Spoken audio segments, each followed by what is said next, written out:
Monty's just so sad we're starting a podcast. Oh my God. No one's gonna pay attention to me for like 2 hours. Well, it was the fact that he did that little meow seemingly to himself while he was walking down the hall. Oh, man. Why? He's a big cat. You think he's big, but in that pouch he just stores all his fear. Yeah, he's a real Catholic cat.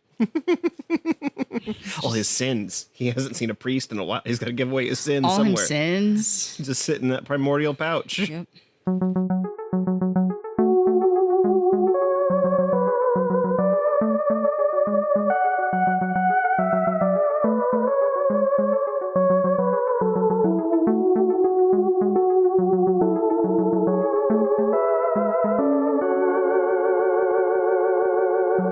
Hey, everybody, and welcome back to another episode of Who is My Doctor? Who is my doctor? Who is indeed. I'm your host, Zach, and I know a lot about Doctor Who. And I'm also your host, Cassie, and I don't know anything. Today, No thoughts, head empty. No, I will steal it from her because I thought the phrasing was really funny. Mm-hmm. The other day, Haley, aka our occasional studio audience, And roommate and friend. and roommate and friend of the pod. She and I had been working very late, like on our own. Like I was doing my job, and she was working on art stuff, and so we were both in this like vicinity of working in the room together. And then at like at like 12:30 or like 1 o'clock in the morning, she goes, right, brain is dry. And I went, brain is dry. Brain is dry. Brain is so dry right now. So that is today. Brain is dry. Well, let's see if we can wet that brain up a little bit. Give me a moist brain treatment. As Zach. we watch we're going to watch the 10th anniversary special of Doctor Who, The Three Doctors. The Three Doctors, but my understanding is that 4 is in this. No, this is still Pertwee's era. Oh, okay. Yeah. No, this is the 10th season of the show. You said that 4 was in. Oh, that's because you're doing a bit. Never mind. Was I doing a bit? Well, yeah, because I was asking, oh, which one is this? And you said Pertwee, and I said, Per3, got it. Oh, yeah, no, I was just trying to figure out how I could sandwich the words, Yeah, the like so ranking I misunderstood that then as as me telling you Tom Baker is in it. Yeah. No, this is actually Tom Baker hasn't even become the Doctor yet. This is still. This is the 4th of Pertwee's 5 seasons, so he is just starting this. If you remember when we saw The Master previously with Roger Delgado, John Pertwee's Doctor has been stuck on Earth. He has basically got dumped. He and his TARDIS got dumped on Earth. They took out important dematerialization components, so his TARDIS cannot go anywhere. And he is just there with the unit, and he has been there for the last 3 seasons, and he's still stuck there now. fun. Let's get a character that can travel through time and space. Let's leave him on Earth for like 6 years. Let's leave him on Earth, and every episode's going to have the same bad guy in it, and it's really obvious because he has a bad guy goatee. But he'll be a master of disguise because sometimes he's wearing glasses. That's what they did with Clark Kent too. It's a little silly when you watch it. There's that first season where we saw Terror of the Autons. Literally every story that season, the Master is the bad guy. Jeez. It's one of those where it's like, if you watch them out of order, it's kind of fun, like because you get to see the Master. But if you watch them in order, you're like, this gets repetitive real fast. With this guy? Until suddenly at the end of that season where he's literally summoning a demon. Well, I also too wonder how much of that has to do with if you're watching them in one sitting, but if you're watching it, weeks at a time. Yeah. Well, yeah, for sure. But today we're going to be watching the 1972 to 1973 serial, because this comes out in December. It doesn't truly come out on the 10th anniversary. In fact, actually, I think it starts coming out almost a year before, but it is the 10th season of the show. And so I think people like to respectfully view it as the 10th anniversary, even though I think it technically comes out like 11 months before the actual 10th anniversary. It feels like one of those things where whoever was involved in production went, We got to do now, something. do we have to do something for the 10th season, or are we releasing on the 10th anniversary? What's happening here? And then they went, Bill Hartnell's sick. We have to do this now. They went, 10th season it is.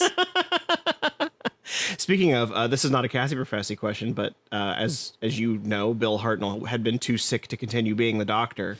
A Zach curious question. Yeah, it's just a curious, trying to pick your brain, see what you think might happen here. Bill Hartnell had been, famously too sick to keep doing the production of the show. So how do you think they have managed to keep him in this story?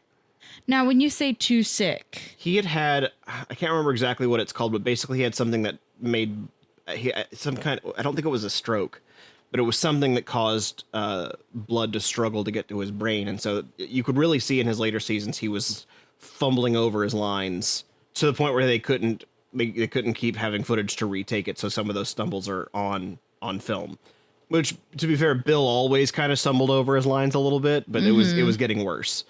He was at his last story. He is barely in because he needed to have a lie down for most of it. This is now more than 5 years later. He is in the story. I'm not being I'm not being coy. Bill Hartnell is in this story.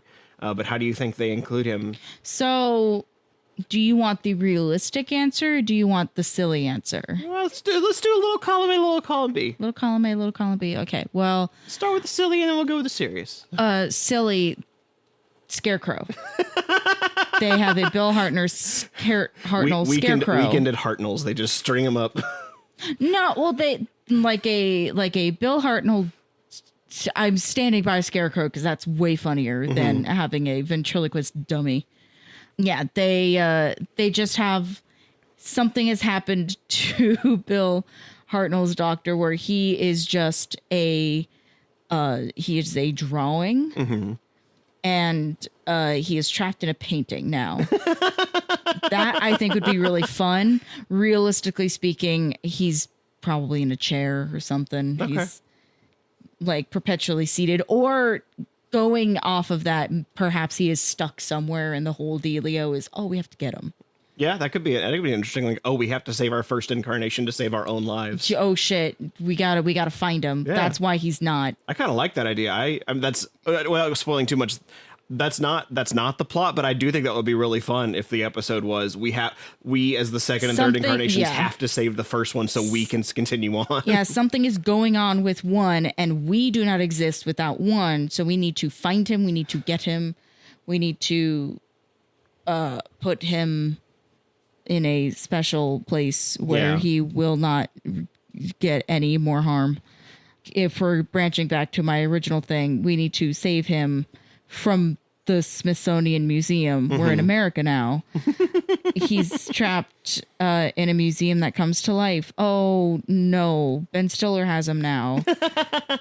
Geez, he's being flown away in the claws of a pterodactyl. I will keep going. He's just always off screen. No, he's just over there. Yeah, they do the same thing with him that they do in Toy Story with Buzz's arm.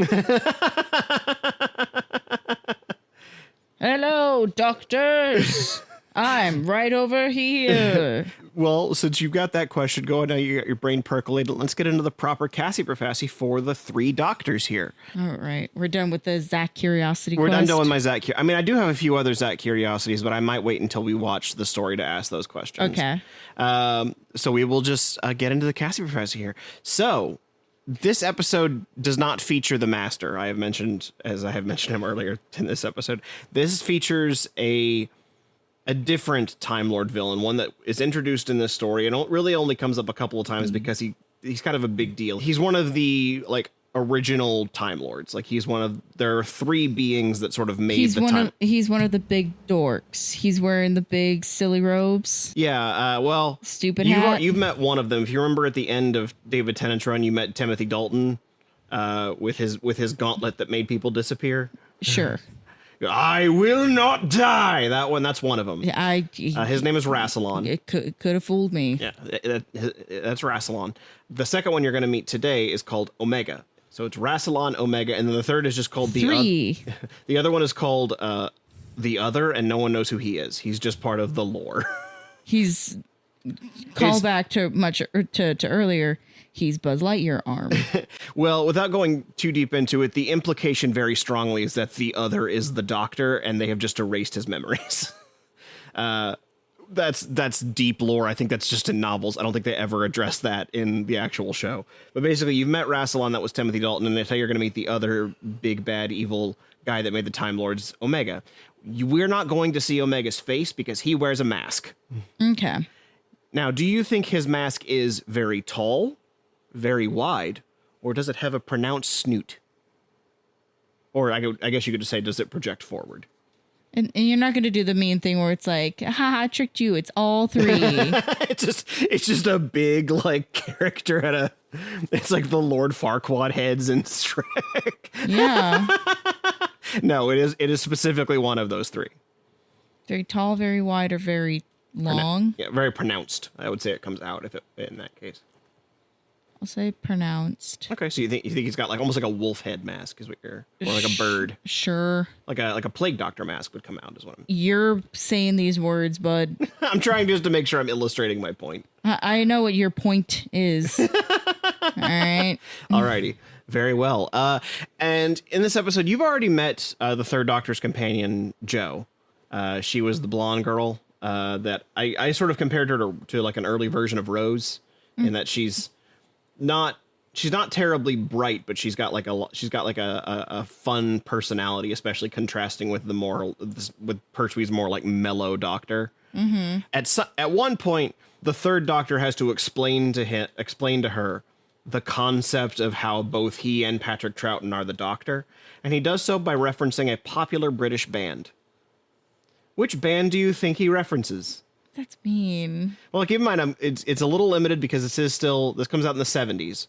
So I'm not asking you to name everything from like the 80s British invasion. But so we're talking like 60s, 70s era famous British band. The only one I could think of is the Beatles. It could be the Beatles. Like the Beatles or the Monkees. Like that's. Yeah, could be either one of those. Well, see, now I have a coin flip. So you're giving yourself a 50-50 choice between the Beatles and the Monkees. Which animal are you thinking? Can I ask, am I right with it is one of of those two, yes. Fuck! Okay. Like you say fuck. Like I was just, if I went, no, it's not either, when you were like, I can't think of anyone. I feel like it'd be way worse if I told you no. I mean, that's the thing where if it was a no, then I would know, like, okay, whatever the third one is that I can muster up has to be the one then. It's a Buggles reference to Video Killed the Radio Star. Yeah. I don't even know if the Buggles are British. I just know they're a reference to the Beatles. I'm going to say Beatles because I'll be way more upset if I say Monkees. Okay. And then it turns out to be the Beatles. Okay. Because I'm also thinking about who is a much bigger, like... What's a reference everyone would get? Yes. Which is fair. All right, well, we will find out together then if Omega is wearing like a plague doctor mask, like a pronounced snoot of some kind. You're the one that's saying plague doctor. Just let everybody know I have said nothing. Zach is the one saying plague doctor. Well, not again, me. just trying to be clear on what I mean by pronounced snoot. I recognize that. Then what would be the other references then for very wide or very tall? I feel like I don't need a reference for very wide or very tall. I feel like you get that immediately. But when I say pronounced snoot, that I'm just trying to make it clear that I mean that it comes out. Okay. And we will find out if the Doctor references the Beatles as we watch the 10th anniversary special, The Three Doctors.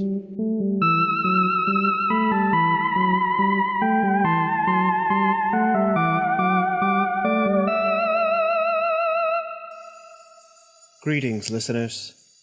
You may have heard the news that we are in the time of the rapture. And if this column of light I am showered in is to be believed, I have been selected to ascend, to leave this world, its people, to no longer be tangled in its problems. I suppose this is the end of the podcast, the end of the episode. I wish you all well. Goodbye. Goodbye.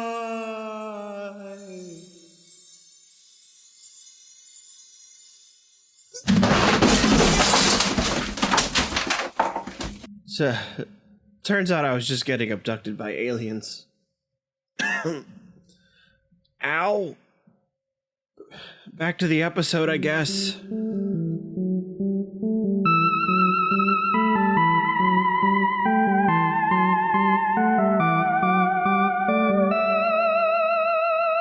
And we are back from the 3 doctors. The Uno, dos, tres. Doctor Who, no. What'd you think, Cassie? I don't know. Like, I found myself enjoying it to the point where I didn't take that many notes. I didn't take a lot of notes either. Because I was genuinely, like, very much watching it and enjoying all of the little things that are not really worth us dawdling on for too long, just because they are the things that I find so unbelievably charming in vintage television. Like what? Like the silly little sounds. Because, like, here's the thing. Everything being played on a Casio keyboard. That brings me up to my next thing, actually, so seamlessly and beautifully. So I know that I've talked about my dad a little bit on here, but something that my dad was not autistic. There were signs, though, because something that he was so unbelievably skilled at doing was just being able to, like, pluck out a little tune on a Casio or electric piano, whatever it was that we had out, because we had 2. I had a little one and then he had, like, a bigger one. So whenever we're watching stuff like this that has those plucky little, like, Casio ditties, I'm like, oh, it's my dad doing that. That's very sweet. So I can't sit here and be like, oh yeah, like, I'm gonna really unpack it like a musician. It's like, oh no, it just reminds you of my dad. No, there's something to be said for that. Because it's also something too of, like, I have nothing of intellect to say about it other than I like it. What quality is there? I couldn't tell you. I just know that there is a quality and that it is one that I enjoy. I mean, I feel like part of what has made Doctor Who last as long is the way it, like, interacts with your inner child, because so many people saw some era of the show when they were young. Like, they saw the classic series on PBS or on BBC. Doctor Who is so beloved by all because it reminds many people of their dads. Dadder Who? Dr. Dad? Dr. Father? Papa Who? Daddy Who? It's a very different show. Daddy Who? Yeah, I really enjoy this. There's a couple elements where I'm like, man, I know why they're not there. Like, Fraser Hines, Jamie McCrimmon was supposed to also be in this story, but unfortunately he was doing another show at the time. So they wrote him into the episode, and they couldn't get it to work with the schedule. They wrote him a cameo at the end to be like, when he, like, fades away, they were going to have him, you're going to have Jamie's voice, like, calling him back to his TARDIS. But then they couldn't even get him for that. He was so, like, tied up with the I think he was doing a soap opera or something at the time. Like, it was a really heavy time commitment show. And they didn't want to abuse him like they did Michael J. Fox. Michael J. Fox, yeah. Well, that was something Michael J. Fox chose to do. I know, but I think about that often. Yeah, I also don't know how that works between film and television, because these were 2 shows, but that was a film and a TV show. If he's doing specifically soap opera, the turnaround for soap operas. Yeah. Oof. Yeah, so I think that might have been why he wasn't free for it. Good work if you can get it, yeah. But yeah, it was really sad they couldn't get Fraser Hines for it, because that's the only thing where I'm like, man, I really wish they could have kept that going. Apparently they were going to have, like, a little subplot of Joe and Jamie having, like, a little romance together. Instead they had Joe and Sergeant Benton. Which also, like, the longer we watched, the more I went, I get it. Well, the thing is, Joe, her, like, I don't want to say her character arc, but I feel like a lot of her, like, subplot is that part of her is in love with the Doctor, but for a whole multitude of reasons that relationship cannot be, not the least of which being that he is an alien. Yeah. Like, the age difference is certainly a problem, but the species difference is a real thing. Another reason why Joe is sort of like a proto-Rose is they have a very similar, like, I'm in love with the Doctor, but this cannot work. I'm going to interrupt the pod really quick with saying one of the words you just said with the severe p somehow got spit on the other side of my arm. Impressive.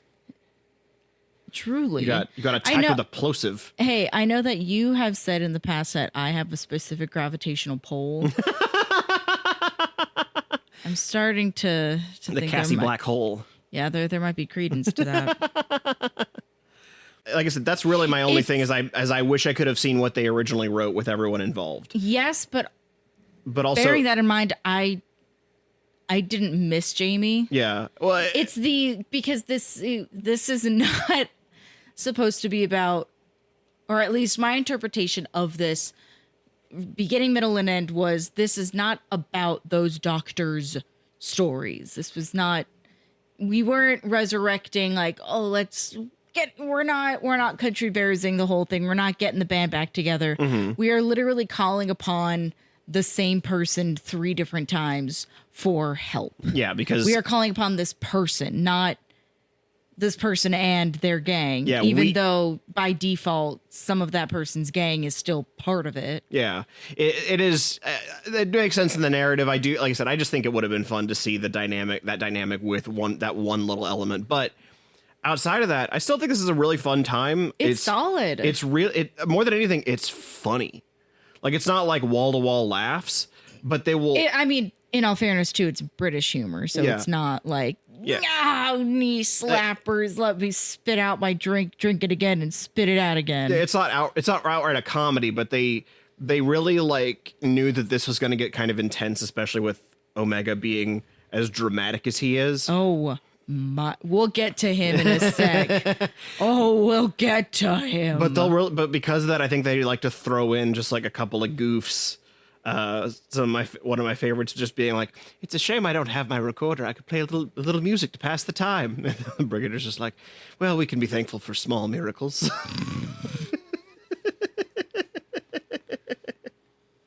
I don't know if it was intentional comedy, but then referring to what we just were like, oh, that's an anomaly, as the organism thingy. Yeah, they have this weird little light effect. It's like a little it truly is a light anomaly. It looks like a transparent fruit by the fruit roll up. The blue and red one. Yeah, the blue and red fruit roll ups. It looks like someone just like took one of those and stretched it and then made it like real transparent as it's like moving around. And no. Do you know what it looks like?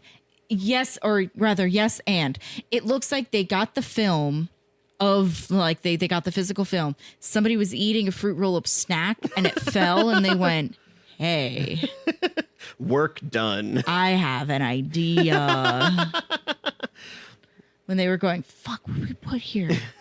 I don't know, maybe something footish. But yeah, our first real like laugh was the doctor, one of the most intelligent beings in the universe, just referring to it as an organism thing.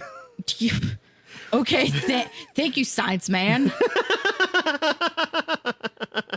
If you look out to and nobody corrected him. They weren't like, "Are you sure you want to call it organism thing?"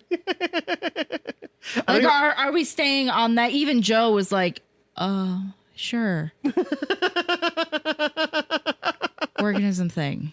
And I like that they set up this threat not by showing you really, they don't even really showing you what Omega's doing. The threat is known by the Time Lords, and because it's known by the Time Lord as a collective society, you're like, oh, it must be a big deal if they're like, all of our power is going towards this one thing, and we've only got one guy who can help us. The good news is we can call up that guy 3 times.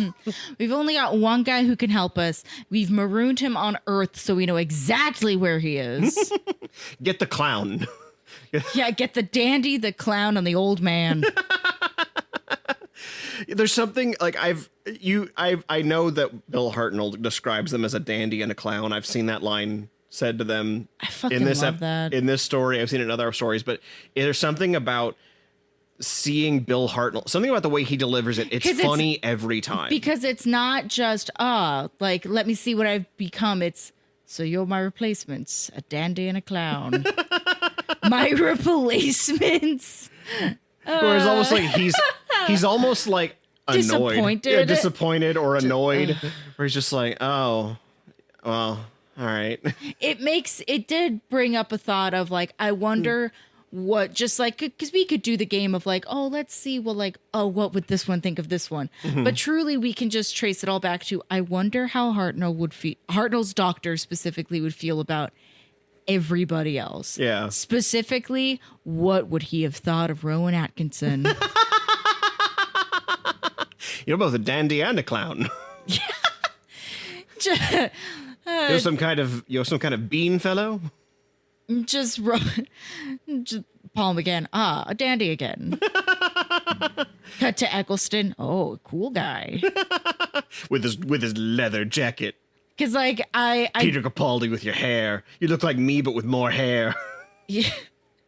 Like it was the thought I'd had of like we could go through like each doctor then and figure out what Hartnell would think of them. But I think overall it would just be you're either a dandy, a clown, or a cool guy. Because then when you really then real boil grandpa it down, categories of people. Oh yeah. Because like 6 clown. It's like dandy, clown, cool guy, and bozo. Who'd be the bozo? Oh, Rowan. Bozo is just whichever one is his least favorite in that moment, like whichever one annoyed him. Like Someone get this bozo out of here. like 4 is both a dandy and a clown. Mm-hmm. Yeah, for sure, and probably a little bit of a bozo too. Yeah. 7 dandy. Yeah, 8 dandy. He would think 6 is a clown and find out he's a dandy. Yeah, you dress like a clown. Fascinating. You dress like a clown, but you act like a dandy. Who Meanwhile, we down to? Davison's, you dress like a dandy, but you act like a clown. Huh. 9 cool guy. Duh. 10 cool guy. 11 clown. Yeah. Yeah. And you don't know the other ones yet, so. Yeah, I mean, we've covered all of them. Yep, Congrats. all the ones that you know. Oh, K9, best guy, Best boy. coolest guy. Looks at K9 and goes, very well. Yes, my dog. No notes. Yeah, it's a little unfortunate that he was so ill they had to just. But I wasn't entirely wrong were with not him wrong. being in a picture. Yeah, it's just a moving picture. It's a moving picture. Yeah. Yeah, they have him trapped in they call it a time eddy, which I really enjoyed that. I think it's a fun term. Do you know what an eddy is? Oh, well, I know that there were 3 of them at one point on Cartoon Network. No, 2 of them were Eds. Just one of them was Eddie. An eddy is a body of water that's moving like a whirlpool. Okay. It's like a localized whirlpool. So basically, he's just stuck Now, did you spinning. know that, or did you have to look it up for this? I didn't know when I saw the episode. Okay. I didn't. Yeah, but this was. This is me confirming that you're Yeah. either very smart or you're Google smart. Yeah, no, I when I first saw the episode, I didn't know what an eddy was, and I was like, well, what is that? I looked it up, and it basically just means he's stuck in a point that's spinning around. He's not going nowhere. But I do like that there's this unspoken deference to him, which feels like a deference to the show, as he was the first Doctor, so we as the other Doctors have a respect for him. We can rag on each other, but we are going to be nice to our first iteration. Yeah, and I do think it's very funny that it seems like every iteration, most of all, dislikes their upcoming generations, because 1 doesn't seem to like 2 or 3, and 2 does not like 3 very much, and 3 seems kind of indifferent towards both of them. Especially because I like when the second Doctor's like, oh, I see you've been mucking up the TARDIS. I don't like it. Like, dude, it looks the same. Wait till you see 8, buddy. It seems much whiter in here. When I was in it, it was very gray. Yeah, the way that I'm like, what would 2's opinions be of modern TARDISes? Can you imagine? I don't think he would like them at all. I feel like 2 would really like Matt Smith's first TARDIS, the orange one with all the pieces. I don't think he would. Maybe with the tinkering and the found objects. Mm-hmm. Maybe There's got to be a couple. There's got to be a couple recorders in that. I was gonna say, I think he'd be more excited that he found a recorder somewhere. He's been so long looking for a recorder. I'll buy you 100 recorders. I'll buy you 1,000 recorders. It's a tube about this long with holes in it. Which I guess you're right. I guess that is technically true. He even asked Omega at one point to create him one with all of his infinite power. Can you make me a recorder? My favorite, though, is how upset 3 gets at 2 for that, to the point of treating him like a child. I do.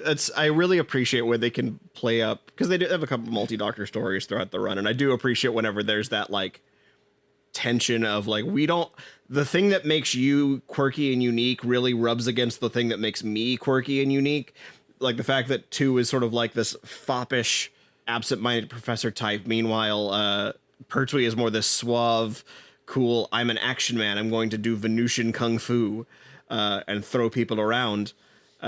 I'm like James Bond as the Doctor, and while dressed like a Victorian era vampire. Yeah, and they just do, and just because of those like 2, like they both are interesting, loud personalities that do not mesh. Yeah, I really quite enjoy that. I am a little bummed that Jo doesn't get much to do. It seems mostly like her running around. She's doing a lot of running around, a lot of like, I believe, I trust the Doctor. Jo is the token woman. Yeah. In this, she seems almost like the anti-Brigadier a little bit in this episode, where Jo is like always gung-ho for whatever either Doctor wants to do, and the Brigadier is like annoyed that there's 2 of them. Oh my God, she's the gadget. She's the gadget. Oh my God, yeah, 2 is Dale and 3 is Chip. The Doctor Who Rescue Rangers.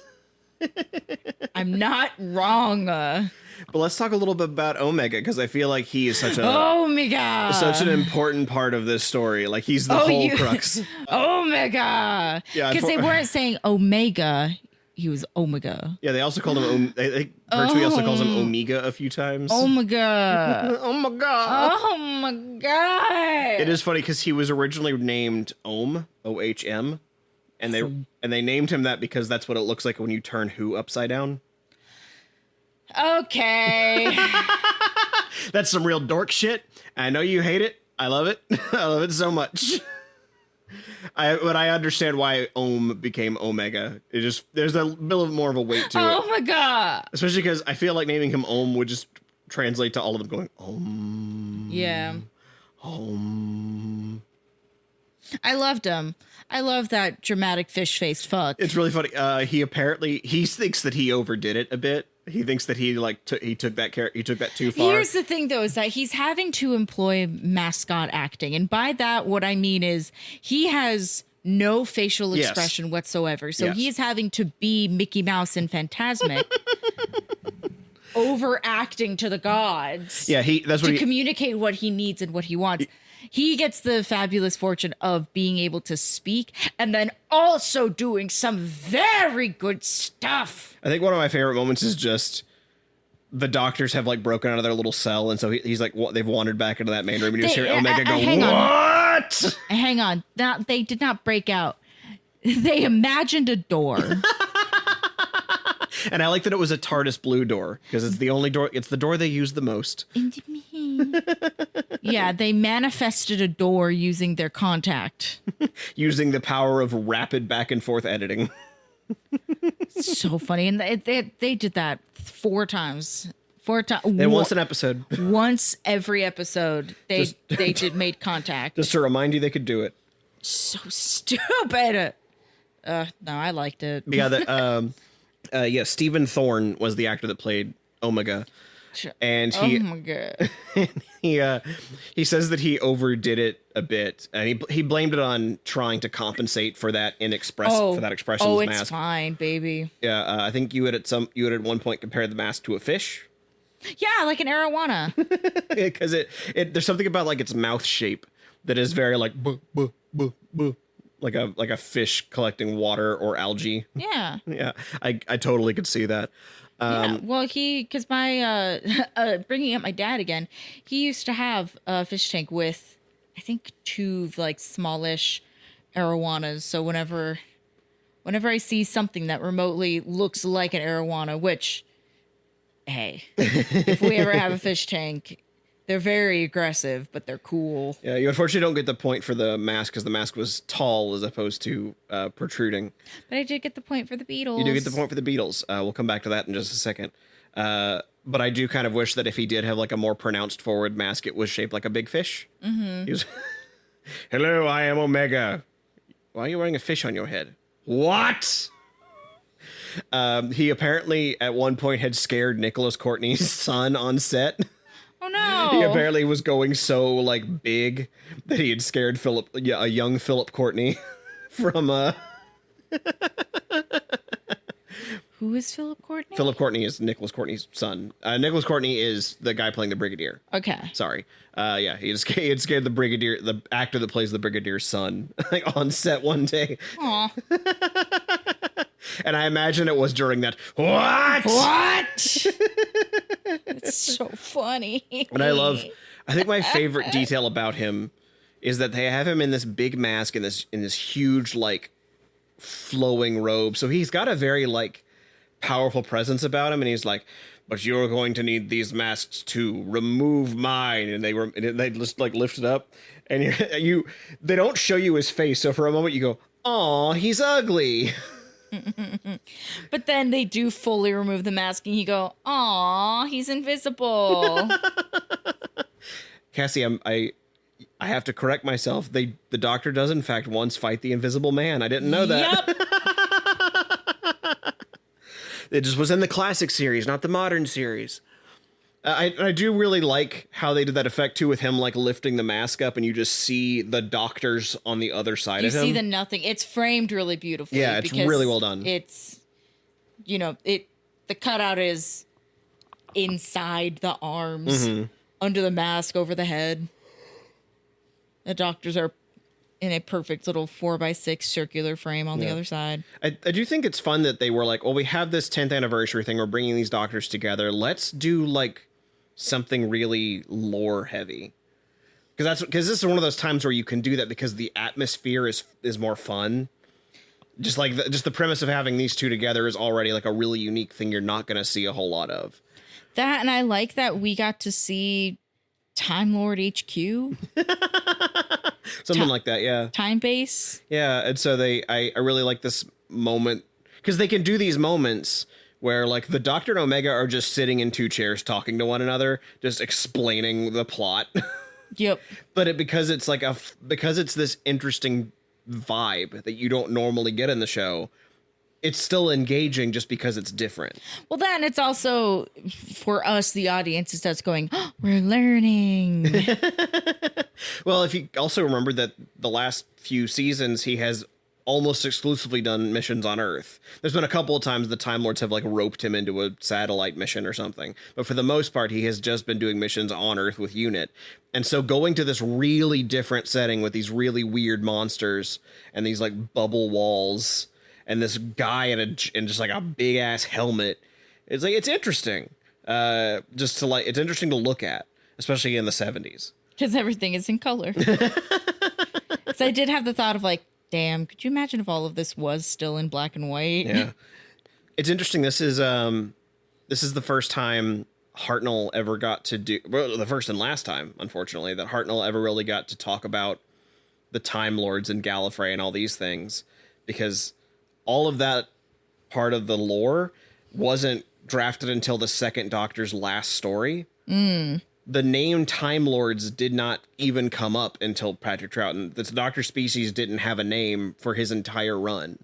They didn't name Gallifrey even that entire time. So all of this stuff that seems really integral to the show now was never brought up once, and this is the only time he gets to play with it at all, is that the Time Lords call him in. He doesn't even say the word Gallifrey. But it's the closest he gets to these things. It is also the last acting job Bill Hartnell did before he passed away. Well, yeah, because we had discussed it earlier of if this was 73 and he passed in 75. Yeah, he didn't really get to do anything else sitting on a chair for the next 2 years. There was a myth for a while that he was so sick those scenes were recorded in his garage. That's not true. He was recorded on a soundstage, but they did do promotional shots with the three of them together in his backyard. How nice was his backyard? It's a backyard. There was a garden. So okay, but like, is it like a manicured, like, oh, it's so nice, or was it our backyard? The scariest thing. I would say it was it's not like a lavish expanse, but it's a quaint little garden backyard. Got it. So it's just funny that they were like, "Hey guys, we can't take Bill anywhere to do promotion, so we're going to do this in his backyard." I mean, it's okay. He's got a tree. You got to do what you got to do. I mean, because we kind of had a conversation about it yesterday It's specifically about about me and how like I'm a very firm believer, at least for myself. Anybody else who might have the same affliction, please take as you need. But that there are very two distinctive like versions of me. One that is very excited to like go out and do things and is so happy and grateful to be alive. And then the other that's like, I just want to not exist without getting too heavy. But it's like, those are both like parts of one person. Mm-hmm. Like those are parts of me. Yeah. So I like seeing the physical embodiment of, well, Being what a Gemini. yeah.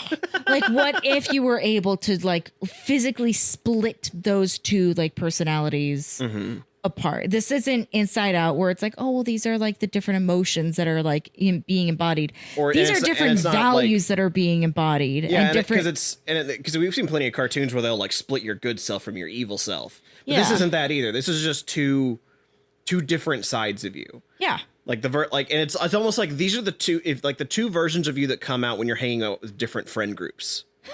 Yes. Like if you're hanging out with like your work friends or like your more silly group, like stuff like you know, it just there's a different side of you that comes out around different people. Yeah. And so it feels like that. It feels like It's these that two, you're and then somehow you brought those two different sides together. Like you are still intrinsically the same. Both all three doctors are the same. They are the same person, but especially since like we unfortunately don't get to see 2 and 3 interact with one unless they are interacting with one together. Yeah. Well, there's a couple. I think there's one time where the second doctor gets to do. Or it's also just like because the interactions are also so limited, we don't get a lot of complexity in those. Yeah. It's more or less one telling 2 or 3 or 2 and 3 what to do. Yeah, one doesn't get to really do a lot of banter. He gets to like rib at them, and then they in respond like have a deference to him, which on the one hand is a really interesting like different dynamic than the other two have. Because the other two are bickering and arguing. So it's interesting that they have this argument with each other, but then they defer to the first one. I wonder if part of it was also knowing this might be the only time we ever get to do this with Bill Hartnell, which it was. Yeah. So let's treat him respectfully. Well, because he even gets like a very brief goodbye at the end. I'll be here. Yeah, it's a if I was somebody who was like very grossly invested in from the beginning and saw that, I would weep. It's like it's like the I'm words where go. It's like when you watch the third Night at the Museum. Spoilers for anybody who hasn't seen it, but I believe that was one of Robin Williams' last films. I believe it was his second to last movie. He had one more that like came out because he did a voice role for it, but I believe that was like his last appearance. And as Teddy Roosevelt, he has a very heart-wrenching monologue. No spoilers, but in the context of the movie, it's very sad and it is a little upsetting. But then in the context of the thing as a whole, when you're watching it and you recognize like, oh, this is coming from a place of realness because of what battle he was dealing with and where his mental state was in that moment. Yeah. You know, it's something that just really hits you in a way. And I think even in this case, Bill Hartnell's goodbye is also coming from that same place. Yeah, it's not as heartfelt and emotional. It is still a little quippy and brief, but you know, it is a literal goodbye in the sense that he is, you know, bidding his 2 replacements adieu. But it's also, like you said, like this is the last time that people got to see Bill Hartnell as Doctor Who, and because it's also like the doctors don't get an opportunity to say goodbye. Particularly, they don't really get an opportunity to say goodbye to their viewers. You know, so it's always special when media is able to do that with an actor. I do like that specifically his very last line that he ever got to record, that he ever got released as an actor, is I shudder to think what you'll do without me. Yeah. That's so catty. Yeah, it's very catty. It's very grandpa. That's what it is. It feels very appropriate to his doctor. Oh, yes. Especially because now that you've seen the Daleks, you know, his doctor was a little bit of a stinker. Oh, yes. His doctor's this is a bit stinky. And so like overall, kind of branching back because I said something smart and I want to expand upon it. Go ahead. Well, because I said very grandfather, and in a way, Hartnell as one is grandfather to every other doctor. Yeah. Definitely. Absolutely. I would think so. It is funny that we're talking about the way the doctors have a dynamic on set, or the doctors have this dynamic in the script. How do you think Pertwee and Troughton got along during recording? Oh, I don't know. It's tough to say just because their doctors at least couldn't be more different. Yeah. And you know, I do think one of the aspects of Doctor Who that's very interesting is I think the actors do put quite a bit of themselves into their performance. Well, because I'm deferring to Jo for this, and she, at least for me, is the like audience surrogate, where she specifically has a line of "I liked him, he was nice," and Pertwee kind of gives her a look. Yeah. So the story is they did not get along very well on set because they are very different actors. Mm-hmm. Pertwee is a very like, I don't know. And I don't want to make this sound like one is better than the other. They're just different. But Pertwee is a very like disciplined actor. He likes to say Pertwee feels very like the type that would remind you that he's a classically trained actor. He really likes to defer to the script. He likes to stick to it. He likes to make sure he hits the beats. He likes to present to the camera a little bit. Like he'll turn himself out or he'll turn other characters out. Like he wants, when he's the star, that he is, and he wants to make sure that the show is running the way he thinks it should. Mm-hmm. Troughton loves to ad-lib. Troughton is a silly little man. Yeah. Apparently at one point on set, Pertwee had gotten on to him for just basically for ad-libbing and going off script, and Troughton's response was, "Concern yourself less with what I'm saying and more with what you're saying." Which I think was Troughton saying, like, I will get you to the same point. I might not say it the way you want me to. Yeah. Eventually, I don't know if it was someone talked to him about it or if he just like had a sit down. But eventually he was like, this is not my show anymore. This is Pertwee's show. And so he deferred to the way Pertwee wanted to do things. But apparently for at least the first while on set, there was some animosity just because they were, you know, to them for a while, it's their show and their character. They just have very different ways of going about it. It did come back to bite them a little because they only had trouble professionally. They liked each other personally. Mm-hmm. It was just this like they have very different processes of actors. So when they come back later for the five Doctors, the writers deliberately wrote them doing very little together. Like I don't think they have a scene together until very late in the story, and they were both kind of bummed about that because like, oh man. But we learned from the last time. Yeah, they would when they went to conventions, they would like play up the feud a little bit. Like they were never mean, but they would like pretend that they have problems with the other when they don't. They're just like they're drag queens. Yeah, you basically. Can say that exactly. Yeah, it's fun seeing them together, and I'm glad we get to do that a couple more times. We have not even begun to pepper on to how much I loved Omega. Because there were a couple other things that I really appreciate. Because like I know that 4 often gets associated with "Would you like a jelly baby?" Mm-hmm. I really loved that was the second Doctor offers a jelly baby. Yes, and I went, okay, so this is just a thing for the Doctor. Well, the funny thing is that's the first time someone gets offered a jelly baby in the show. Fantastic. The Doctor, there's a scene in the second Doctor's run where he is eating jelly babies himself, but this is the first time someone says, "Would you like says something akin to "Would you like a jelly baby?"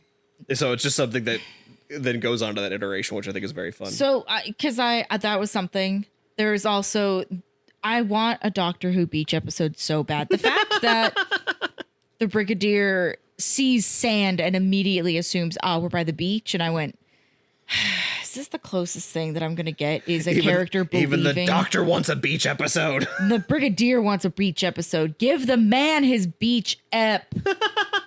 Please.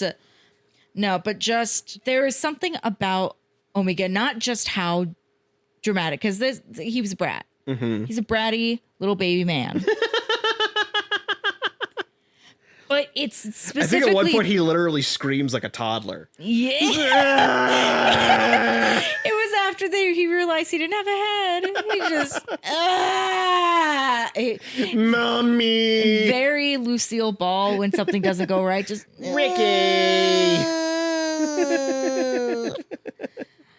But afterwards, after he sends everybody home, because the bargain is both doctors have figured out a way to give Omega his freedom with the deal that you will let my friends pass through the magic fog and they will go back directly to where they came from. Send them out of this Horror Nights maze you've got us into. Yeah, into this like sparkly, crystalline boba wonderland away from these gumdrop demons. Where then Omega goes, yes, so well, if nothing else, like you guys, you'll be here to keep me company. You'll play my game now. We have 3 players. Might I suggest checkers? Chinese checkers. I've heard Uno is good. We could play Ticket to Ride, or perhaps, since we have all this time, Settlers of Catan. I would love to acquire sheep, Doctor. I have seen through the portals of time. Do you know about the Oregon Trail? Here, there is no way for someone to sue us for copyright infringement, so we can call it Yahtzee as opposed to Yacht Dice. But there was something in simply how dramatic he was. I know at some point I had described it as being like a very George Takei type, where there's a sense of grandeur, which is also met by the fact that he is wearing not only a giant golden mask, but a blue metallic like king's cape.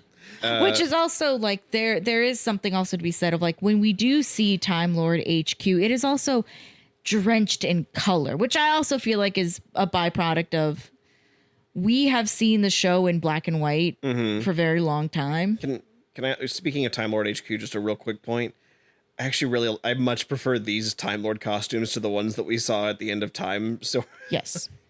They get the point across without being so far gone. They're like, this is stupid. I didn't like that I could physically see how they were made, but that's also because you work in costumes. That's my job. That is literally my job, is to figure out how things are made. Yeah, to me, they had like a Power Rangers vibe where they're like a little cheap, a little not. Yes, but when we go back to Time Lord HQ, the set itself is so decorated and beautifully colored, and it is something I don't know if you were catching up on it. I'm sure you did, if whether or not you acknowledged it with me. That as Omega is sucking out all of the power, lights in the set are going off. Yes. It is getting darker and darker. Yes, I do like that. I also like that one of the ways they touch on that almost feeds into a way that they've like roped in the old footage. As they're losing power, the TV that they're looking on also loses color. Yes. And so that's how they justify using footage of the second and first Doctor's run, because those are also in black and white. I didn't even catch that. Yeah, I thought that was... I clocked like, oh, the TV's in black and white now. Nice. I didn't realize that they were using footage from... Yeah, they were using footage from their original runs. You know, whoever came up with that idea of like, oh, and as the story progresses... As the story progresses and the lights go out and it gets darker and darker, we can use footage from the first 2.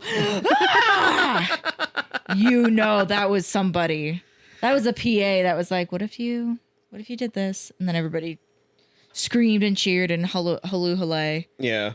But there were several little touches like that where we did get to see some very cool and interesting effects. Not only just the set of the weird antimatter matter planar with the singularity and the black hole. Yes, with the sparkle creatures and the talking about that. They layer that in so many levels of pseudoscience. Like it's a singularity inside a black hole, and inside it is a universe made of antimatter, and all of that is only being held together by the willpower of this one dude that isn't even really a being anymore. He exists entirely of his own willpower. Like if you really unpack that is dumb.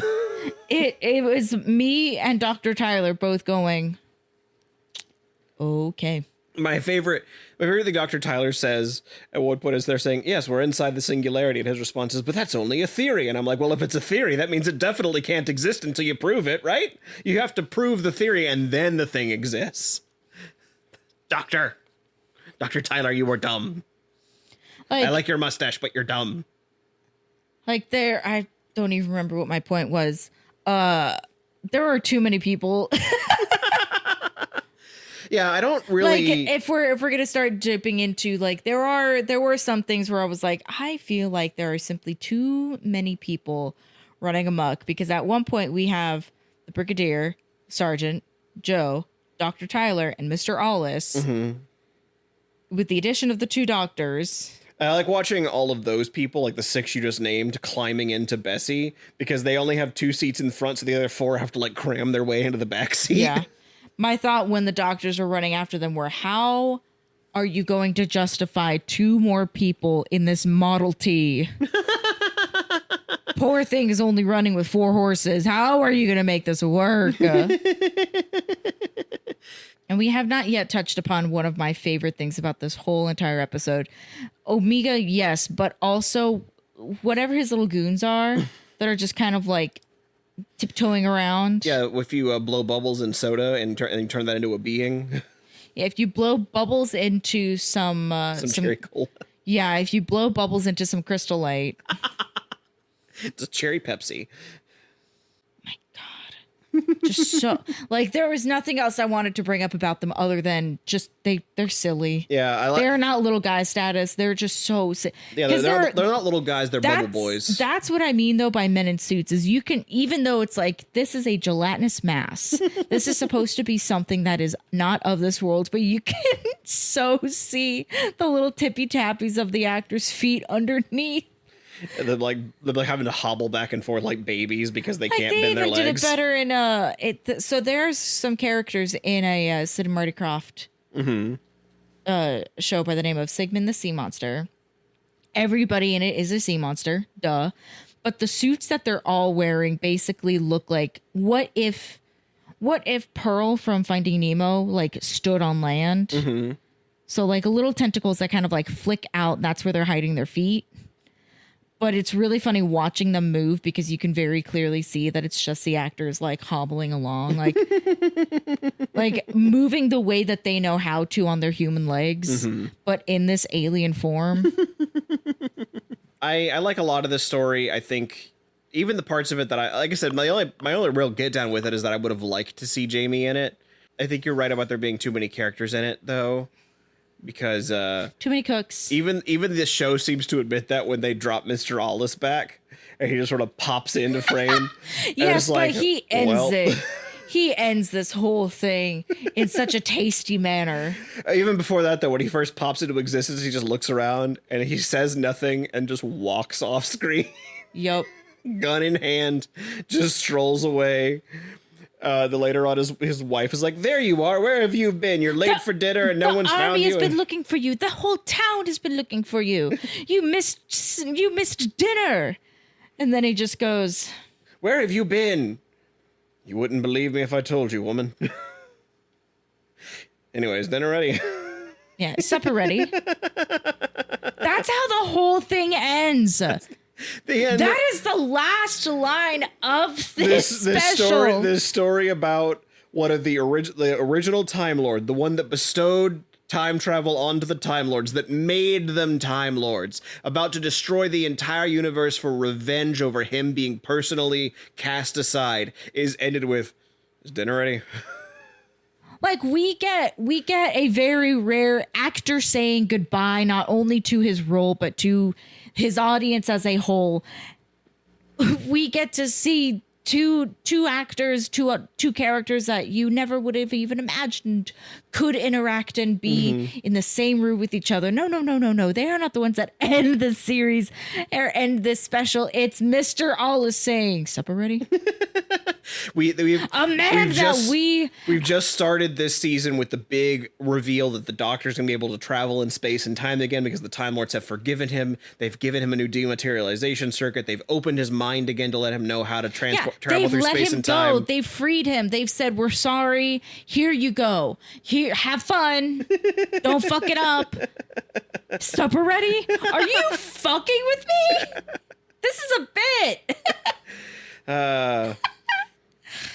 Oh man, very good. I'm glad we had a good time though. We've got a couple more of these coming up too. The next one we're gonna do is called The Five Doctors. Oh boy, featuring, as you could imagine, Doctors 1 through 5. Now, how does one get involved that way? I guess you'll have to find out on the next episode of Who Is My Doctor? Zach, supper ready? Supper is indeed.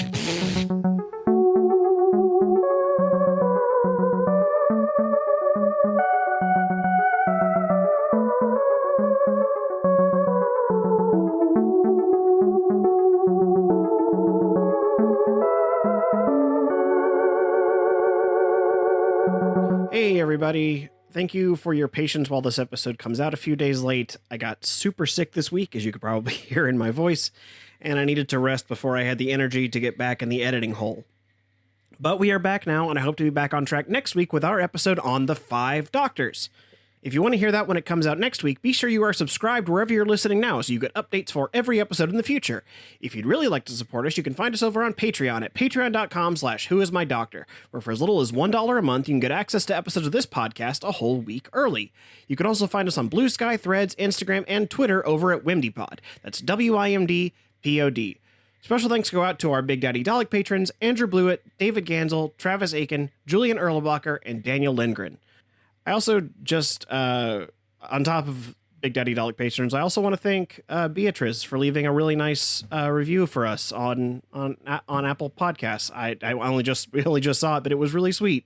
I'm glad we can. It feels weird that high schoolers are listening to us. That's not something I expected, but I'm glad we're helping you with your homework, and I hope you and your friend are enjoying the podcast. Anyway, thank you very much. It meant a lot to us.